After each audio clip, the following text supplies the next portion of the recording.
So are the Hulk here, former UFC fighter, and next to me is... That guy, Marcus. It sounds better than last week, doesn't it? That was terrible. I'm working on it, mate. I'm trying to do a Bruce Buffer, Michael Buffer announcement. And you come in and do something silly by not even introducing yourself. Anyway, that guy is supposed to be... Don't worry about that guy. But no, I'm just joking. You're a good guy. Don't touch me. Don't ever touch me, okay? Okay. We've had this conversation. All right. Listen, just settle down. But hey, listen, this is our second episode for our podcast of... Not just mining. Not just mining. There you go. Yeah. So we're talking not just mining, everything else, sports, what's news. Nothing's off the table. Nothing's off the table. We're interviewing people and that as well. Yep. I'm looking forward to that. We've got some great names lined up. Awesome. So we've come up with my idea, by the way, that we do a safety share every time we start a podcast. So the safety share today is from Marcus. Is it? Yes. What's a safety share, Marcus? Did we decide we're going to talk about a tilt tray that left his the tray up and drove into a bridge? Was it? Yep. There you go. So he. So what happened with that? He obviously left his tilt truck. Yep. And drove into a bridge. And hello, testing. Did you hear that? Yeah. That's all I know. is that all you know? So I heard that it was his first shift. He changed trucks, and oh right, okay, and it hit the bridge. Yeah, and so make sure at the end of the day, make sure that you check your truck. Yeah, put your tub down. In fact, that's a really good point, Si. Yeah. Going on, reflecting that onto a mine site, for example, Yep. is if you drive away with the tray up, you would have noticed in the mine sites they've got those big orange wires across the haul roads, and what that means is it indicates to you that you've hit it before you hit the power lines, because you hit the power lines on the land and you're gonna blow tyres and do yourself. In fact, I remember seeing once a crane, the gantry crane, or not the gantry, sorry, the articulated cranes with the one of these guys. What they do is when they come up to a boom gate to get onto a mine site, they quite often lift their boom up so they don't hit the boom gate and it can lift up. Yep. And I saw this in Kalgoorlie once, and he drove off and drove straight into a power line. Oh wow! So it's a very good one. It can relate to a lot of different areas and just a tilt truck. So maybe a pre-start first. A pre-start, checking your truck, making sure the tip tray's down. Yep. And making sure everything's in order and working before you take off. That's right. And I think it also, covers a pre-start in general. Yeah. Making sure that everything's down. Well, there you go. There you have it. Our first safety share. I mean, that's pretty cool. Yeah. Apologise out there to everyone that watched the first episode. There was a bit of a mistake, spelling mistake. He's German, so his English is not that good. Entschuldigung, ich komme von Deutschland. Ich weiß ja nicht genau, was ich sage. Ich should have a dish, schnell. Schnell. But he spelt subscribe. No, I spelled it right. It said subscribe. Yeah, but is that the way you spell it in German, or is it just the way? Okay, I understand now. Guys, today we're going to start off. Obviously, we started off with the safety share. We're going to go into a bit of mining. Talk about mining. I think so. Yeah. Yep. Yeah. Look, it's again. Well, we say this every week. It's our second week, but we're so far. It's challenging times out there for everyone. And actually, talking about mining and people being on site for longer periods of time. A lot of them don't have to spend as long anymore. I think they've got rid of the 2 weeks on, 2 weeks off, which is great. But an example is, I was listening to the radio the other day, and the Fremantle Dockers were heading to back to Queensland. Okay. And they were and a bloody good player, Sonny Walters. Right? I love that he's a really good player. I'm a Freo supporter, so I think they're great. But they asked him, "Are you taking your family and kids?" And they said, "No, they're staying here." So they've got the opportunity to take their kids and family over there, and they're saying you take your surfboard or your golfing gear. And some of them are complaining, going, "Oh, I don't really want to go away from WA." Yet, and no disrespect to the AFL players, because it's... Do they have to go into isolation once they get into Queensland? I believe so. Okay. But I think they can still play within the resort. Yeah. But it highlights all our mining girls and boys out there. They go out there for weeks on end. They stay in Ndonga. Yeah. They do 12-hour shifts. By the time they go out there and back, you're looking at 14 hours. Yep. We've both been up there. You can see that. Yep. They might go to the gym, have something to eat, and then go to sleep, wake up, do it again for 2 weeks on, and then have their 2 week break. So it highlights that the mining guys are doing it tough out there. Yeah, absolutely. I've just got back from a place called Tropicana. Yes. When I say Tropicana, when I first heard the name Tropicana, I thought, geez, palm trees, beach, but it's not really. It's red sand. It is, yeah. And I spoke to a few people up there, and they haven't seen their family since January. Wow. So that's crazy. It's a long time to be away from their family. Yeah, But the thing is, if they go away to where they're from Sydney, but if they go there, they've got to isolate for 2 weeks. Yeah. They might spend a week with their family, then they've got to come back and then in isolation for 2 weeks before they go up on mine site. That's 4 weeks without getting paid. So it's a long time. So that they on your own. They might as well just stay here and just work and sacrifices that you do have to make. So hopefully this COVID won't last long. I don't know. They're saying it would probably last years, but how do you think that affects them mentally, mental health wise? You're right into that, and you talk to a lot of people and you help a lot of people, which is awesome. But being isolated in a hotel room for 2 weeks at a time, surely that would drive you. It's better now, but when COVID first came in, people were doing isolations. It was crazy when they closed the borders up on site. So the wet mess is people. If you're tuning in from America or wherever it is, wet mess is Germany. Germany is a place where they have a few drinks, and then the mess is the place where they eat. That's right. So a lot of people were getting their foods and then going straight to the room. So there was no sport, no gym, no anything that you can kind of play tennis or anything like that you could play before the COVID, and they can't do anything. So it is boring, and you've gone doing a 12-hour shift. I think by the end of the day, it's like a 13, 14-hour shift, right? Because by the time you leave, you get up and you get dressed, have a shower, and head. So it's a long day, and then to go back to camp, grab your food, and head to the room. It's pretty lonely, and especially if you're doing two weeks on and 1 week off. Some people were doing 4 weeks on, and that was crazy. Just the stories that I've heard. So if anyone that's listening or watching this podcast, stay safe. If you reach out to people, there's obviously everyone has an EAP. Every mining company has an EAP. So reach out to EAP. Reach out to your supervisors. Let them know that you are struggling if you're struggling. And look don't be embarrassed about it. Yeah, we've all gone through tough times, and absolutely. I think I said last week, credit to you. You go out there and talk to the guys, and have that conversation, right? Just have that conversation. There is a "Are you okay" day next month.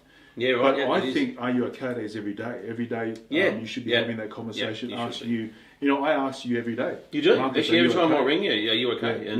And then I say, I'm okay. And then because I didn't ask you, but I ask you too. Yeah, but have that conversation. Yeah, I agree. So mental health is a massive part, not only just mining in general, especially with this COVID stuff. So hopefully everyone out there that is watching and listening, stay safe and And we're thinking about Eastern State brothers and sisters too. Yeah. They're doing it very tough over there, and the curve is going down, which is good, but still, still sad. Do the right thing, and there's things where I've seen over in is it Victoria, people are having a go at the frontliners, emergency services. Oh, that's the police, isn't it? And the thing is, it's not the police's fault. They're just implementing the law that they've been given to implement, right? And people are just given a hard time. I don't know.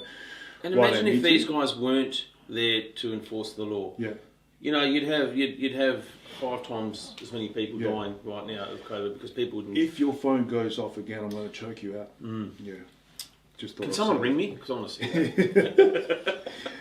No, but yeah, it's. I think people out there, the frontliners, give them a break at the end of the day because a lot of them are doing long shifts and they don't need the hassles from people. I think. No, exactly. It's quite often a thankless job, unfortunately. So all our blues and greens and brothers and sisters out there, they're doing it. Speaking of that. Do have somebody who came along. You've got a colleague that just popped in for a coffee. Popped in for a coffee. Yeah. He's got a little bit of a mullet. even though he does work for the WA Police. He's got a bit of mullet, so I grabbed him by the mullet and I pulled him in here and said, "Listen, we just happened to be doing a show," and he actually laughed because he and I worked together at Major Crash, and I spoke about that last week. Yeah. And I think at some point I spoke about how I dropped my pants when I arrested someone or something along those lines. And I've done some silly things, and he goes, "Oh, I've got some stories to tell." And I said, No, that's not what you're here for. Yeah. On a serious note, this my friend Dan, he was playing indoor cricket. And it was on the news and everything. And I heard about that. Yeah. Maybe he can kind of tell us about what. Oh, you just cut me off. Yeah. I guess because we don't really want to hear about you. What you're I was going to tell the whole story because he wants to get out. He wants to go. Yeah, but I reckon we should we get him in? Yeah, we should. But before we do, what say we play the video that's been shown on LinkedIn, and it's an interview of Dan and his colleagues. Yep. So just to very quickly summarise it, there was 4 police officers, off-duty police officers, and they came to someone's aid, and it just shows how important it is to have your first aid skills up to date. Yeah, that's awesome. So we'll let him tell the rest. But so what do you reckon? We play that video now and then come back? Yeah, absolutely. And we'll play it and we'll come back. But let's do it. Okay, check out this video. Nah, stop breathing. We're doing go with CPR and do not stop. Yep, an off-duty police officer is doing CPR. I lost my mother at 46 of a heart attack. She was just at home, passed away in her sleep. Ambulance, what's the address of your emergency? It's the Strikers Indoor Sports Centre on Farrington Road in Leeming. So I was aware that in my family there was a little bit of an underlying condition there. And whereabouts at Striker Indoor are we coming to? So we're in the cricket nets. I'll have someone move the ambulance at the front door. But 27 as a fitness instructor, reasonably fit and healthy, you do not expect anything like that to happen. Okay, so there's about a 30-year-old male who was playing indoor cricket and unexpectedly he's lost consciousness and fallen to the ground. Dane was playing in the net next to us and just saw him suddenly tense up and fall to the ground. So when we first walked into the net, Dane was sort of breathing. However, he looked like he was going to be in a bit of trouble. Yes, someone's trying to get the defib now. Beautiful. And I'll stay on the phone with you until help arrives, okay? Is the patient flat on his back on the floor? No, he stopped breathing. And then once the breathing stopped, it was almost instantaneous that the 4 of us realised something's got to be done here. And we've got someone who's qualified in CPR who's going to... All right, continue with CPR. People have jumped on me pretty much straight away, performed CPR. Yep, an off-duty police officer is doing CPR. Sure, that's good, yes. And the defib is on. All right. And we're just peeling the pad. Thankfully, the Strikers Centre here had a very well-stocked first aid kit and had the defibrillator out pretty quickly. And the machine will tell you what to do, so follow its instructions. Right, don't touch him. Right, the defib's just doing its first check. All right, it's advised to administer the first shock, and the first shock has been administered. Yep, we're recommencing CPR That's now. good, mate. Go ahead. First aid training in general is so incredibly important. Yep, we're continuing with the compressions. We've got a separate person on the mouth and a separate person on chest compression. That's good. You'll have to alternate. And we've got... Yeah. Yep, and we've got someone ready to jump in when they get side. We didn't even need to speak about it. We all just sort of grabbed our roll and got stuck in and did what needed to be done. Yeah. Okay, he's breathing on his own again. Has he started to breathe? Laboured breathing. Okay, look, put your ears closer to his mouth and tell me every single time he takes a breath in. Tell me every time he takes a breath, Dan. Yep. Just... Nah, he stopped breathing. We're doing go with CPR and do not stop. There's probably 2 or 3 times on the night where we were thinking we're in a bit of trouble. Keep doing it over and over. Don't give up, okay? This will keep him going until the ambulance take over from you. All right, the defib's preparing the shock. All right, we're administering the second shock. Okay. All right, CPR is starting again. Yes. So entrenched in us for obviously what we do as a living, it just don't think about it, just act. Okay, so keep continuing with the compressions. Yep. You're doing a good job there, all of you. Very, very scary times, but I cannot speak highly enough of the 4 gentlemen that have more or less saved my life. The defib is just checking him again. Okay. All right, the defib's preparing a shock. This will be his third shock. Third shock? Okay. Yep. Shock delivered. And we're back on CPR. Beautiful, mate. Having 4 trained professionals to do exactly what they needed to do at the perfect time, yes, I'm incredibly lucky to still be here today. The defib is evaluating heart motion. Sure. So no one's touching him and he's taking breath unassisted, but the defib is evaluating heart motion. Sure. All right, no shock has been advised. No shock. He's breathing on his own chest. So every chest compression, he's breathing. And one ambulance officer has just arrived and is walking in now. Okay. No Good problem. guys, mate. All right. Thanks, mate. Good job, mate. I'll leave you with the patient. Thank you. We went and organised a visit with Dane in hospital, and that was a pretty surreal experience for all of us. It was just amazing to see him, and he's standing there just sitting, doing this, and that was amazing.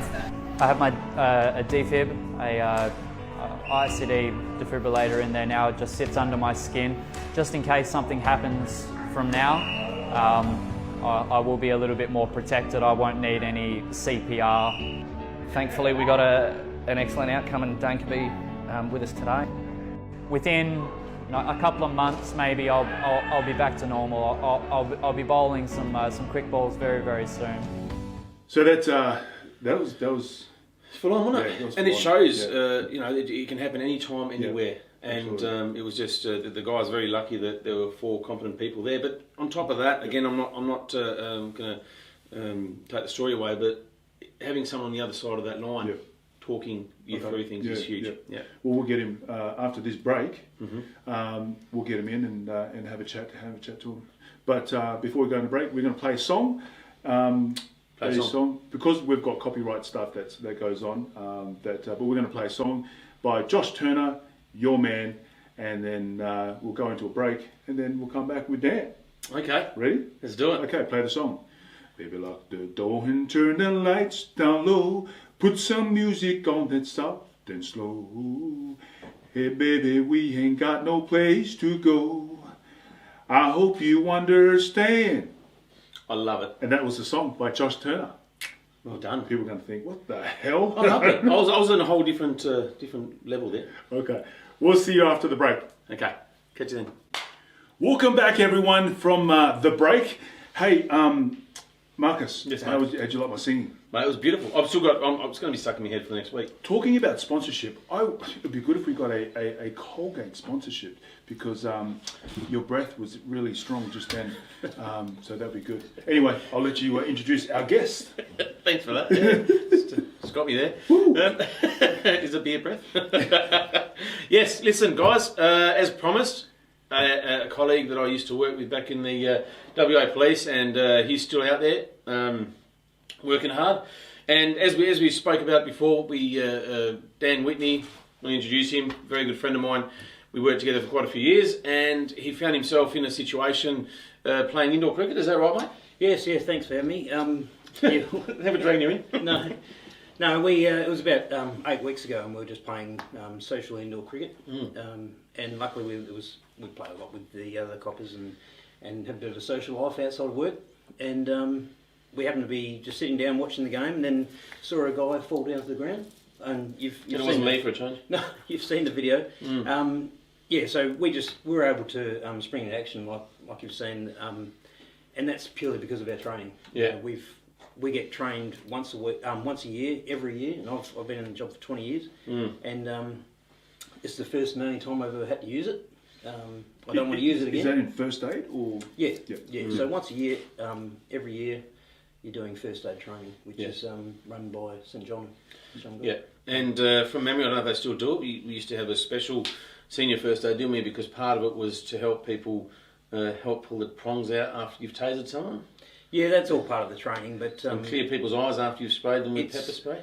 Well, the particular training we do for CPR is separate to that. Of course, but this is purely just about, and it's run by St John's. St John's, it's really good training, and like I said, I've only ever had to use it once, and this was that one time, and I really don't want to use it again. Yeah, of course not. But I'm very thankful that I knew what to do. Yeah. And we happened to be there at the right time. That was quite seriously. If you weren't there, I think the guys very very lucky that you guys were there.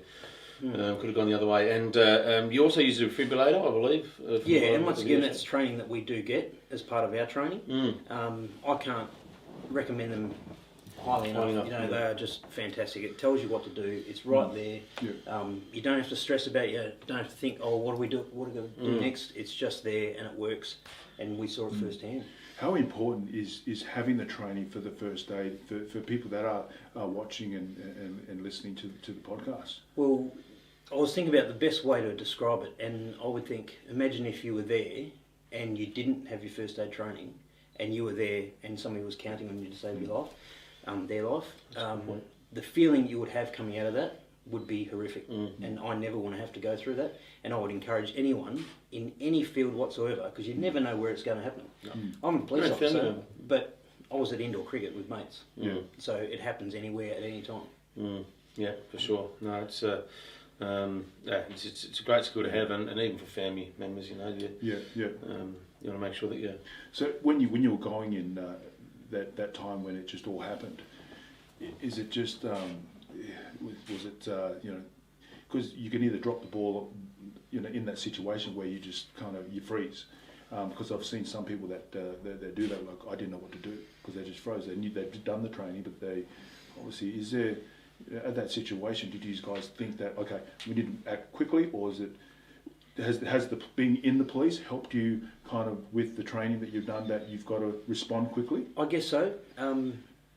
We were sitting back and saw that he went down. We saw other people panicking, and we just thought, oh, we're going to have to go and check this out. So two of us went, and Dane was still alive. It looked like he was having a fit. And then it all just happened right in front of us. So there was no, to sound a bit cliche, there was no time to think. It just happened, and then the training that we've had just kicked in. And as you heard Simon on the phone to the operator, he was just cool. He knew exactly what he was doing. That video was it showed how calm he was. And that's how I think we all were like that, because he was feeding us information and he was only standing a metre away, and we were telling him what we were doing. He was telling us what he was getting from the operator. So it just, it went smoothly. But then afterwards, definitely needed to be it was. We had a big download with our team. And it still hasn't quite sunk in that actually happened. I remember we caught up for. I think it was the next day. The next day, we caught up for a beer and you told me, geez. Completely shocked by it, not expecting it, and I guess when I'm at work, I expect something to happen. But not down at the local indoor cricket. And that's and in your guys' field in mining. It's even more reason to go and get that training. I know it's offered to a lot of people. Absolutely. But I think it's a requirement. I think on a lot of sites to have your senior first aid to work on site. And just going back to the German bit. There you go. In Germany, it's a fact that you don't actually get your driver's license unless you've got your senior first aid. And I think that's a bad idea. I think if you want a driver's license, you want to drive a vehicle that's 3 tonne. And it can cause damage. Your license will you can only keep your license if you've got your senior first aid. And I think the government may pay for it. I don't know, but I think that's a great idea. It's. Yeah. How are you feeling now, Dan? After this whole situation, has it taken you a while to kind of calm down? Obviously, there's a lot of every time you think about it. But you sort of go, oh wow, I don't want ever to have to go through that again. And I'm really happy that Dane is okay, but every time I've only seen that video when it came out just the other day. I hadn't seen it, and it was just I can't really explain it. And I guess there's a lot of people that go through it every day, like Ambos especially. They go through crazy things all the time. And Marcus might need one soon. I know, but phone went off again. I'm really dark. No, but it's a tough one, but I guess at the end of the day, it's a good story. So it is. I guess we can use it. Learning story. Yeah, we can use it, and agree to come on shows and get our faces on the media. Just because it's an important thing, we need to get the story, get that out there. For people to go and get the training. Definitely heroes, if you ask me. Is there a message that to go out to anyone that's watching this on is there any message? The message is just go and get some training. It's available. It's out there. Encourage your employers to make that training available. Yep.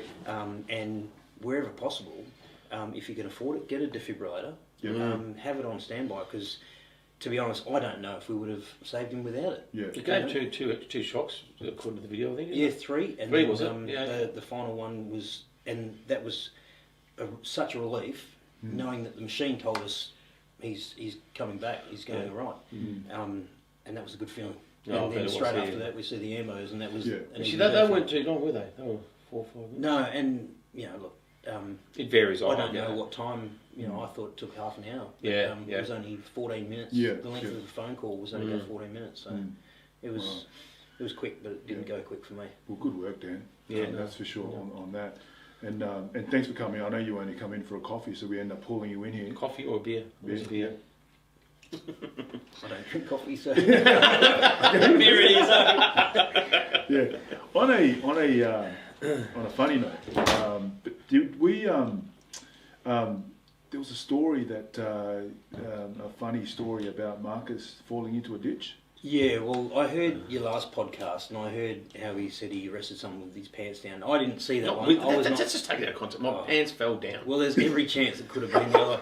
But we had been to Bunbury, I think, for a crash or some sort of investigation down there. This is a major crash. Yeah. And for some reason, we've pulled a car over just outside of Bunbury, heading back.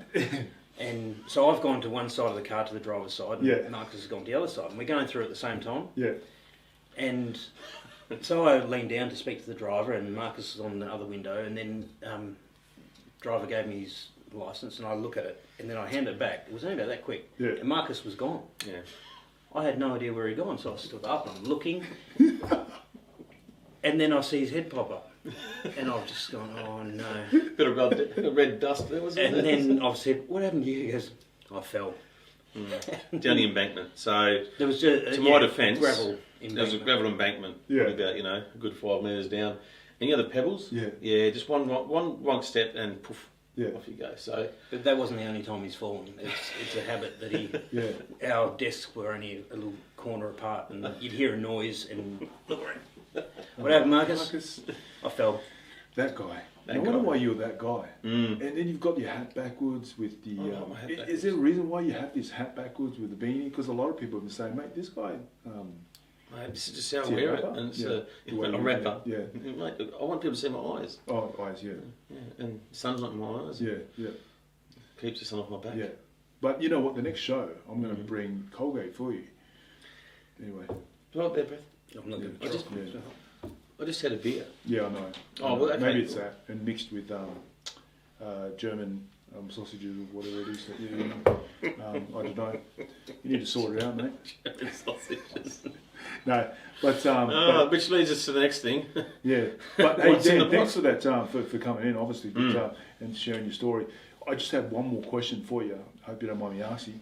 Through your career as a police officer, has there been anything that that's, I don't know if it's anything that you've obviously seen the worst, whether it's crash or whether it's, people that are doing the wrong things, and that maybe you can kind of share with us, and that stands out.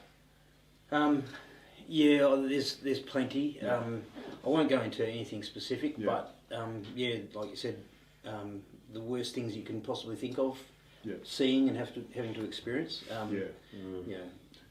I'm lucky. I've been in the job for 20 years, and I'm sort of not as frontline as I used to be. And I think those guys that turn up, they don't know what they're going to get in front of them when they get there.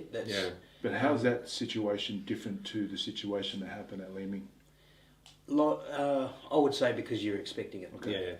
Yeah. You get told a little bit about what job you're going to, and you go, and then sometimes it's nothing, and sometimes it's the biggest thing you've ever seen. So, but you go in prepared. Whereas down at Leeming, we were not expecting that at all. No. But there's and you guys are doing a fantastic job talking about mental health, because I think that's a big thing that is now being addressed. We're moving away from being the old boys club place, and so yeah, you guys speaking about it's just fantastic. That's awesome. Well, hopefully we can get this podcast out to them as well. Yeah, absolutely. I had a couple of, apart from yourself, a couple of other ex-colleagues get back to me and say they're going to share it amongst. Right, we'll carry on the show. Dan might as well just hang around. But there's what's news around the world. Marcus Rader, that News guy. around the world. Jeez. Mate, I heard in Queensland a guy won $1 million by. What would you do if you won the lotto? What would you do if you won $1 million? Jeez, I don't know. I'd probably. I don't know. Yeah. I'd go on holiday. I mean, well, yes, I've got to bring them, wouldn't I? Yeah. What would you do, Dan, if you won $1 million? I mean, it's not that much Well, these it's days, not though, that is much, it? No, I would love to do a lot of things, but I reckon my wife would say we're paying off the mortgage. Yeah. Yeah, that'd be nice, wouldn't it? Putting some away for a rainy day, all the boring stuff. Yeah, but it makes you feel better. Yeah. I'd feel a lot better because my wife would be happy with me. Absolutely. I don't know. I would, Shout out to Sarah. I don't know what I would buy. Maybe I don't know, because I mean You've got a monster truck out there. Yeah. I mean, and you're loaded. well, that's yours, but with a Rader SS on the side of it. But I need one of those trucks. It would be awesome. But I think people spend money and spend it quick when they have the money there. If they, You do hear saving those stories, should be a thing where they should save their money. There's also something funny I've seen in the news where a brothel in Adelaide got fined $750 because they weren't social distancing. That's pretty funny. How would you social distance? Hey, How would you social distance? No, it's like That's it's weird. It's weird, but I read it in the news. I thought it was quite funny. In That's Adelaide, hilarious. they got fined. Two ladies they got fined $750 for not social distancing, not practicing social distancing. So wow. that's just like me going. Two like ladies. This. You walking in and go, all right. Like that. You know how anyway, Brett from that Kath and Kim.